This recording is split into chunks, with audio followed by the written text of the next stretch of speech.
2021 में नशे के कारोबारियों पर नकेल कसी गई। जांच एजेंसियां ड्रग माफिया की गर्दन तक पहुंच गईं। देश के अलग अलग हिस्सों में छापेमारी कर करोड़ों की कीमत की ड्रग्स को जब्त किया गया। इस ऑपरेशन को बड़ी कामयाबी भी मिली। कई सेलिब्रिटीज इन ऑपरेशंस की जद में भी आए। लेकिन देश भर में जो ड्रग्स के खिलाफ ये ऑपरेशन चलाया गया, इसको पूरे देश ने सलाम किया। 19 दिसंबर 2021 अरब सागर।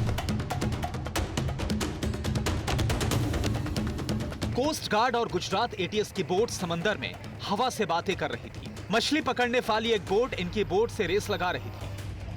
काफी देर तक चली रेस तब रुकी जब मछली पकड़ने वाली बोट घिर गई। कोस्ट गार्ड्स ने बोट पर मौजूद 6 लोगों से पूछताछ की। बोट की तलाशी ली जाने लगी। मछली मारने वाली बोट पर 77 किलोग्राम हेरोइन बरामद हुई। इंटरनेशनल मार्केट में जिसकी कीमत 700 करोड़ रुपए से ज्यादा थी। गिरफ्तार किए गए लोगों में कराची स्थित ड्रग कार्टेल सरगना हाजी हसन का बेटा भी शामिल बताया गया। जेल में बंद राजस्थान के एक गैंगस्टर का नाम जांच के दौरान सामने आया। पड़ोसी मुल्क में बैठे नशे के सौदागर भारत में ड्रग सप्लाई के लिए हर हथकंडे आजमा रहे हैं। ड्रग स्मगलिंग के नए नए रूट की शिनाख्त भी हुई। बीते कुछ महीने में नशे के बड़े जखीरे जहां बरामद हुए, उन्हें भी देखिए। मणिपुर से सटी म्यांमार सीमा के पास असम राइफल्स ने करीब 500 करोड़ की नारकोटिक्स ड्रग्स बरामद की। खास बात यह है कि जिस घर से ड्रग्स की खेप बरामद की गई, उस महिला का पति चीन का नागरिक निकला। नवंबर महीने में सूरत जिले के जिचुंडा गांव से 120 किलोग्राम ड्रग्स की खेप बरामद की गई। इंटरनेशनल मार्केट में इसकी कीमत करीब 600 करोड़ रुपए बताई गई। इसके कुछ दिन पहले द्वारका से 60 किलोग्राम ड्रग्स की जब्ती की गई थी। 16 सितंबर 2021 को कच्छ के मुद्रा पोर्ट से 2 कंटेनरों में 3000 किलो हेरोइन मिली। इंटरनेशनल ड्रग सिंडिकेट भारत में नशे की खेप खपाने के लिए पंजाब बॉर्डर का भी धड़ल्ले से इस्तेमाल करते रहे, लेकिन 2021 में स्मगलरों के मंसूबे पूरे नहीं हो पाए।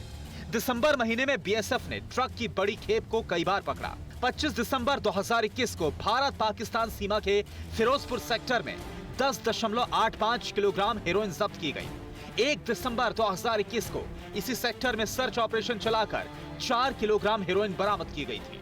नए नए डायमेंशंस आप देख रहे हैं। ड्रोन्स है, अंडरग्राउंड टनल्स हैं, उसके बाद में फिर वेपन्स की स्मगलिंग है, फिर ड्रग्स की है, और ये सारी की सारी चीज़ें जो हैं जो पाकिस्तान की तरफ से आ रही हैं। तो ये काफ़ी बड़ी चुनौती है, लेकिन हम लोग सतर्क हैं और इस चीज़ को डील कर रहे हैं। नशे के ये कारोबारी पाकिस्तान के पालतू हैं। ये भारत में दहशतगर्दों को हथियार भी सप्लाई करते थे। 2021 में इन पर प्रहार हुआ भारत की तरफ से, और न सिर्फ इनके नशे की खेप बॉर्डर पर पकड़ी गई, बल्कि हथियारों का जखीरा भी जब्त हुआ। कोरोना धर्म नहीं देखता, जात नहीं देखता, अमीर गरीब ऊंच नीच नहीं देखता। कोरोना सिर्फ मौका देखता है, लेकिन आप उसे मौका मत दीजिए। बस इतना कीजिए, जब कभी दफ्तर से बाजार से घर लौटिए तो इतना ख्याल जरूर रखिए, कहीं आपके साथ कोरोना आपके घर तो नहीं जा रहा। भूलिए मत, कोरोना अभी जिंदा है।